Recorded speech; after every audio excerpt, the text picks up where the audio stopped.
So നമ്മൾ തെർമോഡൈനാമിക്സിൽ നിന്നും first ലോയിൽ വരുന്ന ഒരു ക്വസ്റ്റ്യൻ ആണ് നോക്കുന്നത്. ഇത് JEE മെയിൻസിന് 2023 ചോദിച്ചൊരു ക്വസ്റ്റ്യൻ ആണ്.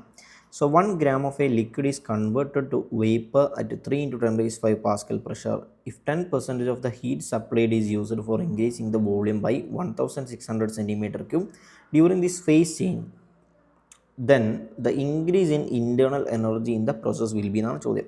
So first law of thermodynamics നമുക്കറിയാം, സപ്ലൈഡ് ഹീറ്റ് Q എന്ന് പറയുന്നത് രണ്ട് ആവശ്യങ്ങൾക്ക് വേണ്ടിയിട്ടാണ് ഉപയോഗിക്കുക. ഒന്ന് ഇൻറ്റേർണൽ എനർജി ചേഞ്ച് ചെയ്യാനും ബാക്കി വർക്ക് ചെയ്യാനുമാണ് ഉപയോഗിക്കുക.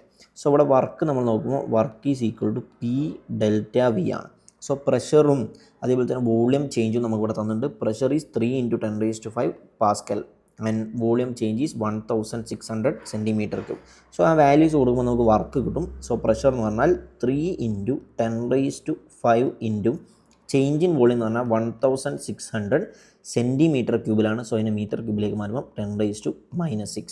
സോ 10⁵ ഒരു 0, 10⁻⁶, 10⁻⁻6 ക്യാൻസൽ ചെയ്തു.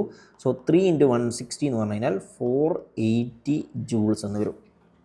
ദെൻ നമുക്ക് കാൽക്കുലേറ്റ് ചെയ്യാൻ ചോദിച്ചിരുന്നത് ഇൻറ്റേർണൽ എനർജി ചേഞ്ച് ആണ്. So ∆U is equal to Q - W എന്നാണ് വരിക.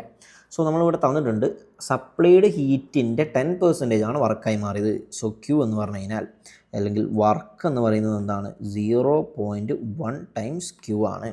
അങ്ങനെയാണെങ്കിൽ Q എന്ന് പറയുന്നത് 10 ടൈംസ് ആയി വരും. So Q is equal to എന്ത് വരും, 10 ടൈംസ് വർക്ക്. സോ 10 × 480 എന്ന് പറഞ്ഞു കഴിഞ്ഞാൽ 4800 ജൂളാണ് ഇവിടുത്തെ സപ്ലൈഡ് ഹീറ്റ്.